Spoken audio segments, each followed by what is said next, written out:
का देखने का मन है, क्या सुंदर था, तो चले गए वृंदावन, राधा रमण जी को देख लिया, यही सुंदर है।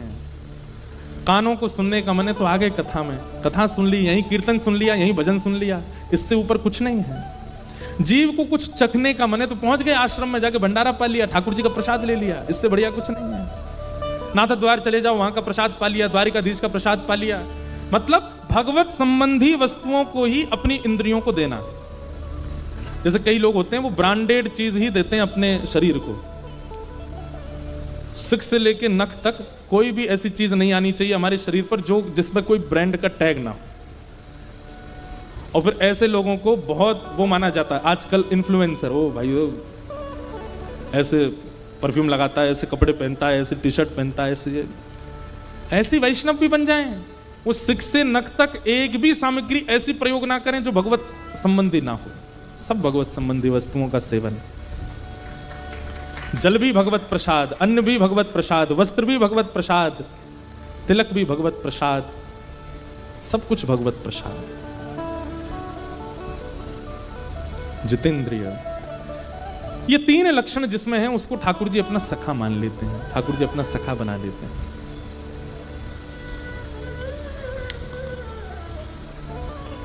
सुदामा जी महाराज अपनी पत्नी के बड़े आग्रह पर द्वारिका गए, कथाएं सबको पता हैं। द्वारिका जाकर के श्री सुदामा जी महाराज बड़े दीनता में द्वारपालों से कहते हैं कि भैया हम सुदामा हैं, कृष्ण के बचपन के सखा हैं, और हमारा मिलने का बात करने की ऐसी कोई योजना नहीं है, समय हो तो करेंगे, नहीं तो हमको कहीं खिड़की से दर्शन करा दो। कृष्ण मेरे बचपन के सखा हैं, सांदीपनी गुरुकुल में हम दोनों साथ पढ़े। और बंधुओं, सुदामा जी कैसे सखा हैं पता है ठाकुर जी के? ठाकुर जी सो जाते हैं रात में और सुबह उठ करके पढ़ना है, गुरु जी सांदीपनी उपाध्याय जी परीक्षा लेने वाले हैं। सुदामा जी उठाते हैं, लाला उठ जा, परीक्षा है आज। ठाकुर जी कहते तू पढ़ ले, मुझे बता दियो। सुदामा जी पढ़ते हैं, अध्ययन करते हैं, और सुदामा जी अपनी परीक्षा पर ध्यान नहीं देते हैं, बैठे बैठे लाला की ओर देखते रहते हैं। जैसे ही प्रश्न जो गुरु जी ने लिख करके दिए हैं उन प्रश्नों में कोई कठिन प्रश्न आता है तो ठाकुर जी इशारा कर देते हैं, चौथो बता दे। तो फिर सुदामा जी, अब इससे कोई इन्फ्लुएंस मत हो जाना, ठाकुर जी भी तो चीटिंग करते थे। ये ठाकुर जी को कोई ज्ञान की आवश्यकता, वो ज्ञान के भंडार है, वो तो लीला कर रहे हैं सुदामा जी के साथ। सुदामा जी ऐसे सखा हैं ठाकुर जी, घनिष्ठतम। जितने दिन ठाकुर जी सांदीपनी विद्यालय में रहे, एक भी दिन ठाकुर जी ने अपनी थाली में भोजन नहीं किया। सुदामा जी की मैं करते हैं, और सुदामा जी से कहते हैं, देख मैं अभी व्रत छोड़ के आया हूं सुदामा। बोले तो मोय अपने हाथ पे पानो ना आवे, यशोदा मैया अपने हाथ पे पवावे, अब यहाँ मैया तो है ना, तू पवा दे। तो सुदामा जी पवाते हैं ठाकुर जी को, सुदामा जी खिलाते। ऐसे सखा हैं सुदामा जी। अब कई बातें ऐसी हैं वो मंच से बोलने में अलग अलग ढंग में ले जाते हैं, पर इतनी घनिष्ठता है ठाकुर जी और सुदामा जी की कि सुदामा जी और ठाकुर जी जब वस्त्र धुलते हैं अपने, तो ठाकुर जी धुलने बैठते हैं, गुरु जी देखते हैं, क्योंकि बच्चे सब गुरुकुल में तो सब करते हैं बच्चे, तो गुरु जी ध्यान भी रखते हैं सब करें अपने आप।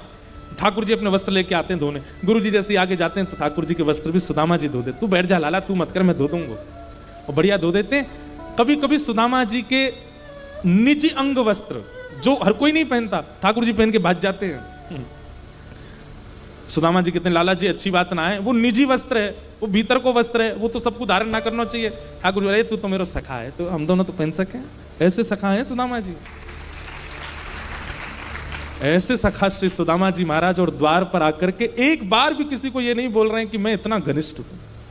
मेरी कहीं दीन दशा देख करके कोई कृष्ण पर प्रश्न ना उठा ले कि इतने घनिष्ठ सखा हो तो तुम्हारी ये स्थिति क्यों है। कहीं मेरी अवस्था, मेरे वस्त्रों को देख करके मुझ पर तो दया आएगी, लेकिन एक प्रश्न भी तो उठेगा, इतने घनिष्ठ हो श्री कृष्ण के और तुम्हारे ऊपर ये इतनी दया भी नहीं करी ठाकुर जी ने। इसलिए सुदामा जी किसी को नहीं बताते, बस इतना कहते हैं हम दोनों सखा।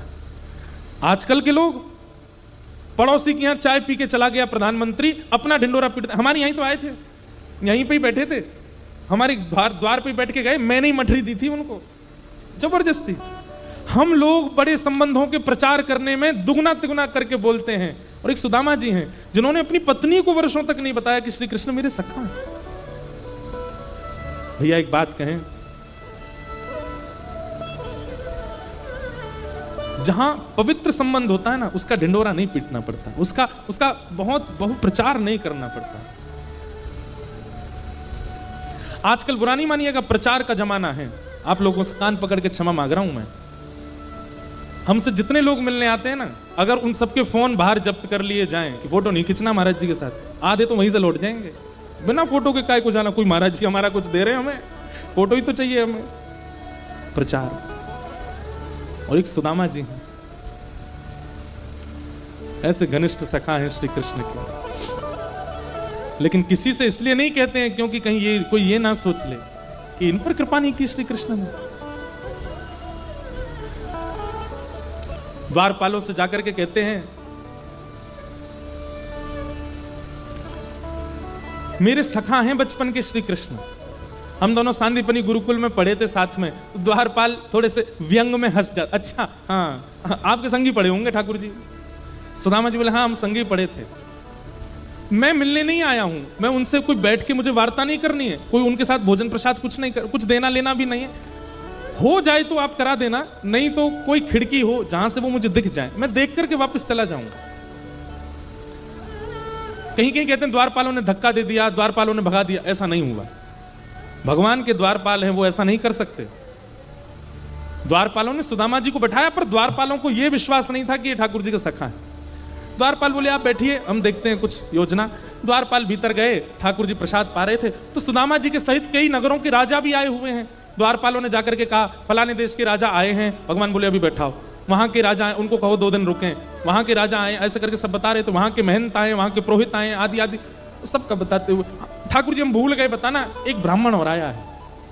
अच्छा कौन है? अपने आप को आपके बचपन का सखा बता रहे हैं, ऐसा कह रहे हैं कि आपके संग विद्यालय में पढ़े सांदीपनी गुरुकुल में। लेकिन ठाकुर जी तन की स्थिति तो बहुत दयनीय है उनकी। उनके वस्त्र ना जाने कितनी जगह से तो रफू हुए हैं, और तन पे हड्डी इतनी है कि उंगलियों पर गिन लिया जाए। बीच बीच में प्रशंसा भी करते हैं, लेकिन इन सब के बावजूद भी ललाट पर तेज तो बहुत है उस ब्राह्मण के। ऐसा लगता है कि त्रिकाल संध्या करता होगा। बहुत दूर से चल के आया, पैरों में छाले पड़ गए हैं, और कह रहे हैं कि हमें मिलने का ऐसा कोई मन नहीं है। ठाकुर जी अगर अवकाश देंगे तो मिलेंगे, नहीं तो कहीं खिड़की से आपको देख करके जाने को राजी हैं। उन्होंने अपना नाम सुदामा बताया। सुदामा नाम सुनते ही ठाकुर जी स्तब्ध हो गए, और ठाकुर जी को वो बात चुभ गई कि पहले राजाओं का परिचय दिया गया, पहले सबके बारे में बताया गया, सबके इतना महिमा मंडन किया गया, और श्री सुदामा जी का नाम अंत में वो भी भूल गया था, याद आई तो बताने लगा। इस प्रकार से परिचय दे रहा है। ये क्या जानता है कि सुदामा मेरे लिए कौन है? भगवान बोले सुदामा आया द्वार पर। जी भगवान, और तुम उनको वहीं छोड़ के आ गए हो? प्रभु आप प्रसाद पा रहे थे। इतना तो ठाकुर जी ने सुना ही नहीं है। थाली सामने रखी है, साक्षात लक्ष्मी पराम्बा जगदम्बा रुक्मणी सामने भोजन हाथ में रोटी परोसने को खड़ी हैं। सब बड़े बड़े ऋषि महा सब वेद ध्वनि कर रहे हैं, ठाकुर जी प्रसाद पा रहे हैं, और बीच प्रसाद में ठाकुर जी अपनी चौकी से कूद पड़े। चाहते तो दंड देते, चाहते तो दंड देते, समझाते, बात करते, लेकिन ठाकुर जी को इतना सब्र कहां। सुदामा बाहर खड़ा है, नेत्रों से अश्रुधार गिर रहे हैं, दौड़ रहे हैं ठाकुर जी। मुकुट कहीं गिरा, जैसे कोई बेसुध हो जाता हो, जैसे किसी को अपने तन की सुध ना रहती हो। इस अवस्था में ठाकुर जी आ गए, दौड़ पड़े द्वार पर। मेरा मित्र सुदामा आया है, मेरा सखा आया है। आज वर्षों बाद सुदामा को देखने जा रहे हैं। 7 देहरियां हैं ठाकुर जी के भवन में। हर देहरी पर बड़े बड़े राजा, बड़े बड़े सैनिक, बड़े बड़े गाजे बाजे बजाने वाले खड़े रहते हैं ठाकुर जी के स्वागत सम्मान में। हाँ, सब ठाकुर जी को देख रहे हैं, और ठाकुर जी की इस आतुरता को देख के सब पीछे दौड़ रहे हैं। ऐसा कौन आ गया जिसके लिए ठाकुर जी दौड़े चले जा रहे हैं? मुख्य द्वार पर पतले दुबले से सुदामा जी कोने में खड़े हैं। ठाकुर जी को दौड़ता आके देख 2-3 लोगों ने तो कोहनी मार के सुदामा जी को पीछे कर दिया। पीछे हटो, ठाकुर जी आ रहे हैं। और सुदामा जी दौड़े दौड़े आए, और मुख्य द्वार पर आकर के मानो जैसे आर्तनाद में, करुण पुकार में ठाकुर जी मेरा सुदामा कहां है? उस भरी सभा में भीड़ लगी थी द्वार पर। तभी ठाकुर जी देखते हैं कोने में सुदामा जी के सजल नेत्र खड़े। ठाकुर जी ने अंक से भर लिया, मेरे सुदामा आ गए हो, मेरो सुदामा आ गए हो, मेरो सखा आ गए हो। बार बार सुदामा जी के मुखमंडल को देखते हैं, फिर से अपने हृदय से लगा लेते हैं, फिर उनके मुख को देखते हैं, फिर हृदय से लगाते हैं। और सुदामा जी को संकोच हो रहा है, ठाकुर जी के स्पर्श के सुख से वो आनंदित हो रहे हैं, पर इतनी सभा देख के वो संकोच कर रहे हैं कि लाला इतना प्रेम प्रकट मत करे, नहीं तो पे सबरे प्रश्न उठावेंगे। इतना इतना प्रिय सखा और ये दशा में।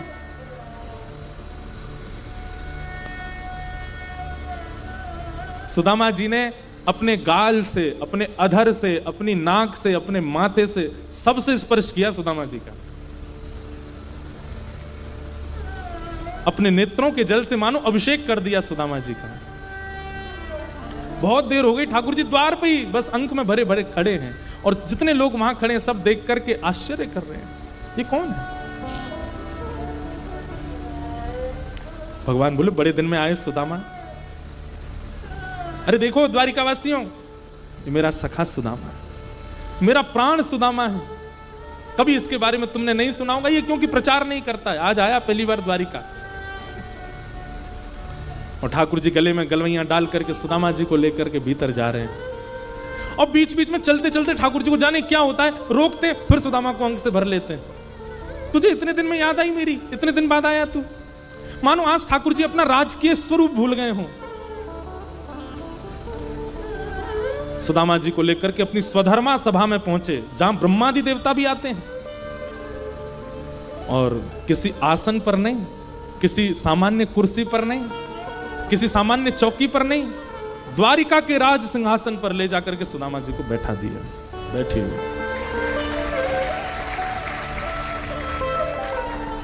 सुदामा जी बोले लाला मैं यहाँ को अधिकारी ना हूं।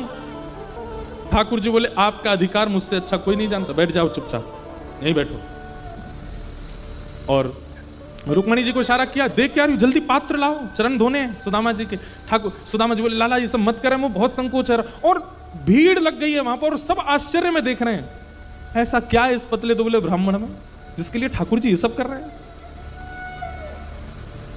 सुदामा जी के चरणों को एक परात में पधरा। सुदामा जी रो रहे हैं कि जगन्नाथ साक्षात मेरे चरण में बैठे।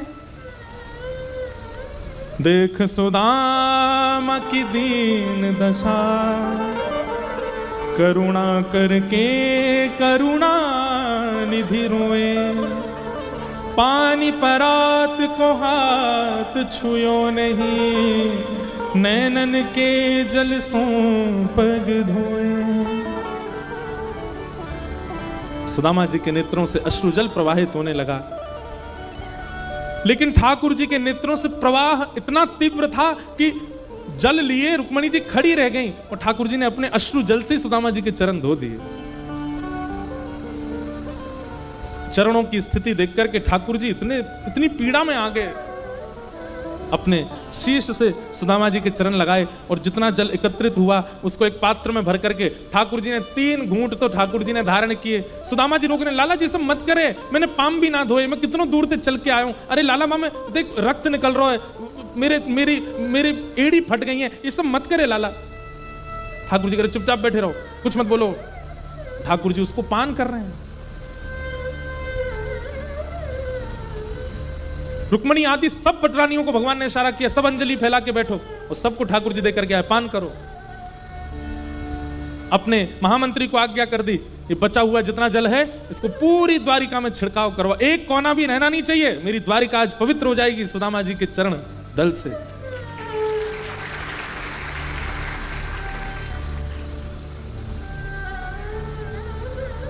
इतना मान देते हैं ठाकुर जी।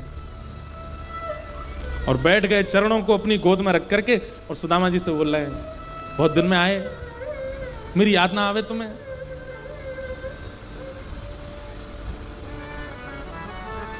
सुदामा जी आपको ब्याह है गो?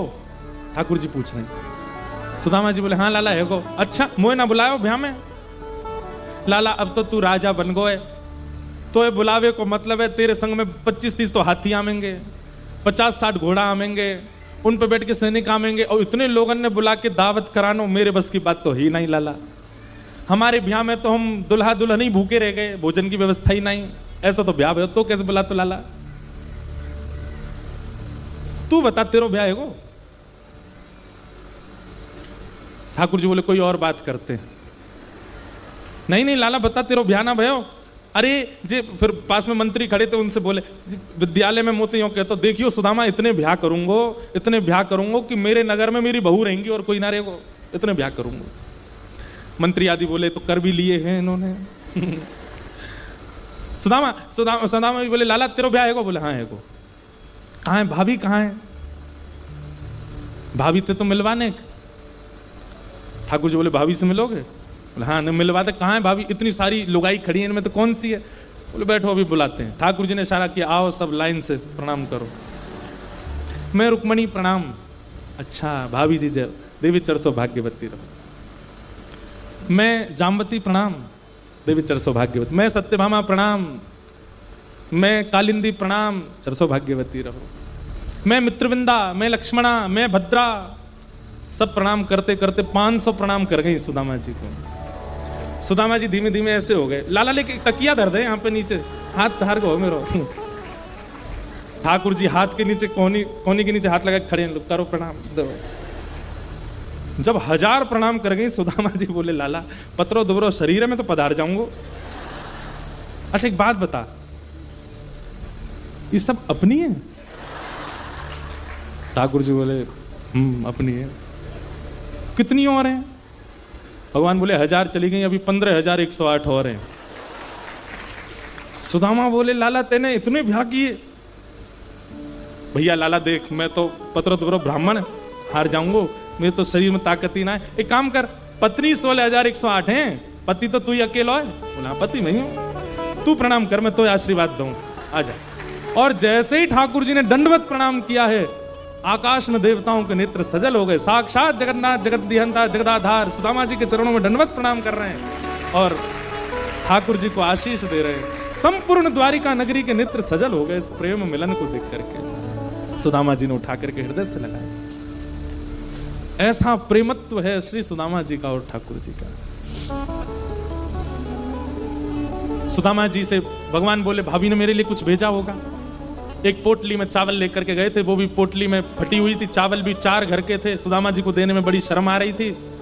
सुदामा जी अभिमानी नहीं है, अभिमान करेंगे किस बात का और होना भी नहीं चाहिए, लेकिन स्वाभिमानी है सुदामा जी। अपने स्वाभिमान की और स्वाभिमानी व्यक्ति को होना चाहिए। सुदामा जी को लगे ये सबके सामने नहीं दिखाऊंगा, नहीं तो लोग यही पे प्रश्न उठाएंगे कैसे सुदामा, और अभी भी उठा ही रहे होंगे। ठाकुर जी ने पोटली छीन ली, खोल करके देखा तो 4 जगह के चावल देख करके ठाकुर जी समझ गए एक भी दाना इसके घर का नहीं है। और ऐसी स्थिति में सुदामा कभी शिकायत नहीं करता। भगवान ने एक मुट्ठी चावल खा ली, बोले मैं इंद्र की संपदा सुदामा को देता हूं। दूसरी मुट्ठी चावल खाई, बोले इंद्र की संपदा कम है, मैं तीनों लोगों की संपदा सुदामा को देता हूं। और तीसरी मुट्ठी चावल खा के ठाकुर जी बोले तीनों लोग भी कम है, मैं लक्ष्मी को इसकी दासी बनाता हूं। रुक्मणी जी ने हाथ पकड़ लिया, बोले मैं आपके पास ही रहूंगी, लक्ष्मी को दासी मत बनाओ। लेकिन ये सब बोल करके नहीं कर रहे हैं ठाकुर जी, बस 3 मुट्ठी चावल पा गए। लक्ष्मी जी ने देख लिया, रुक्मणी जी ने देख लिया कर क्या रहे हैं। सुदामा जी बोले लाला अब बहुत विलंब है, क्यों मैं वापस जाऊं? ठाकुर जी बोले जाओ, फिर आ जाओ, आते रही हूं, अगली बार भाभी को लेके आई हूं। और श्री सुदामा जी महाराज जैसे ही अपने नगर को निकले, कुछ दिनों बाद जब पहुंचे तो सुदामा मंदिर देख डरे महाराज, वहां तो बड़े बड़े महल खड़े हैं। सुदामा जी बोले भैया यहां तो हती मेरी छोटी सी झोपड़िया, कंचन महल खड़े। द्वारपालों से पूछा भैया ये कौन सा नगर है? बोले सुदामा नगरी है। अच्छा, यहां मेरी छोटी सी झोपड़ी थी वो कहां गई? बोले हमको नहीं पता, हमको तो बने बनाए महल मिले, हम तो बाद में ड्यूटी पे आए यहाँ पे। अच्छा, इस भवन में यहाँ के मालिक जो होंगे उन्होंने मेरी कुटिया कहीं कर दी होगी, उनसे पूछ लो कहाँ हैं। और हमारे मालिक तो द्वारिका गए हैं। सुदामा जी बोले ऐसा क्यों लग रहा है ये मैं ही हूं? अरे नहीं नहीं हम नहीं है, श्री कन्हैया ने तो बताओ हमारी धोती उन्हें बदली, जा में गए वही में आ गए, कहा देखो। अच्छा, उनकी पत्नी तो होंगी सुशीला। सुदामा जी बोले अगर हमारी पतली दुबली फटी सी साड़ी में पत्नी होगी तो समझ जाएंगे ये हम ही हैं, नहीं तो चले जाएंगे। लेकिन जब आवे संतोष घन सब धन धूर समान, जब संतोष जीवन में आना। एक बात आपको बहुत गूढ़ता बताएं, व्यक्ति धनवान होने के बाद आप देखेंगे उसके गाल फूलने लगते हैं, थोड़ा मोटापा आने लगता है, थोड़ा सा वो पहले से हेल्दी होने लगता है। क्यों? रोटी खाता है, दाल चावल खाता है, पहले से अधिक खाता है, इसलिए नहीं, क्योंकि वो प्रसन्न रहने लगता है। और प्रसन्न जब व्यक्ति रहता है ना, तो एक रोटी भी फलती है उसको। और अप्रसन्न व्यक्ति, हमारे संग इतने कई सारे लोग रहते हैं पतरे दुबरे, 20-20 रोटी खाते हैं, कुछ नहीं होता उनको, अप्रसन्न रहते हैं। और प्रसन्नता जैसी बढ़ती है तो शरीर में लगने लगता है सब माल। सुदामा जी की पत्नी अब थोड़ी सी भारी हो गई थी, और नई साड़ी और बढ़िया सुंदर बन के जैसे ही बाहर आने लगे, सुदामा जी देख करके बोले, सुशीला? सुदामा जी बोले, जे नहीं है भैया, हमारी तो पतरी दुबरी सी कहां पर जा रहे हैं। जैसी जान लगे, पीछे से ठाकुर जी की आवाज, सुदामा जी। पीछे मुड़ करके देखा तो सुशीला के गले में गलवैया डाल के द्वारिकाधीश वहीं खड़े हैं। सुदामा जी बोले, लाला जी तेने कहा कियो? ठाकुर जी से बोले, मैंने तो कछु ना मांगी, फिर तेने काहे को दियो मुझे? ठाकुर जी बोले, जो मुझसे कुछ नहीं मांगता उसको तो मैं खुद को दे देता हूं सुदामा जी। आप कैसी बात कर रहे हैं, और आप मेरे परम सखा सुदामा हैं। अब ये महल संपत्ति, इनसे ये मत सोचिएगा कि आपका भजन घटेगा। मैं एक रूप से द्वारिका में हूं, एक रूप से आपके पास ही रहूंगा, आप सदा आपके संग ही रहूंगा, आप यहीं रहो। और श्री सुदामा जी को लेकर के ठाकुर जी भीतर प्रवेश, ठाकुर जी अंतरंग भाव से सुदामा जी के भवन में ही रहने लगे, एक रूप से द्वारिका में लीला कर रहे हैं। ऐसे ठाकुर जी ने सुदामा जी पर अनुग्रह किया। बोलो भक्त वत्सल भगवान। जिसको तेरा भरोसा, जिसको तेरा सहारा, जिसको तेरा भरोसा, जिसको तेरा सहारा, जिसको तेरा भरोसा, जिसको तेरा सहारा, जिसको तेरा भरोसा, जिसको तेरा सहारा, मझधार क्या करेगा, मझधार ही किनारा, मझधार क्या करेगा, मझधार ही किनारा। तेरी कृपा से भगवन भक्तों की नाव चलती, तेरी कृपा से भगवन भक्तों की नाव चलती, तूफान आंधियों में उनको भी राह मिलती, तूफान आंधियों में उनको भी राह मिलती। तैयार तू है हरदम, तैयार तू है हरदम, जब भी तुझे पुकारा, तैयार तू है हरदम, जब भी तुम्हें पुकारा। जिसको तेरा भरोसा, जिसको तेरा सहारा, जिसको तेरा भरोसा, जिसको तेरा सहारा, जिसको तेरा भरोसा, जिसको तेरा सहारा, जिसको तेरा भरोसा, जिसको तेरा सहारा, मझधार क्या करेगा, मझधार है किनारा, मझधार क्या करेगा, मझधार ही किनारा। होठों पे नाम तेरा, दिल में उमंग तेरी, होठों पे नाम तेरा, दिल में उमंग तेरी। अलमस्त सार हूँ मैं, छाई तरंग तेरी, अलमस्त सार हूँ मैं, छाई तरंग है काली रात, पाकर तेरा सहारा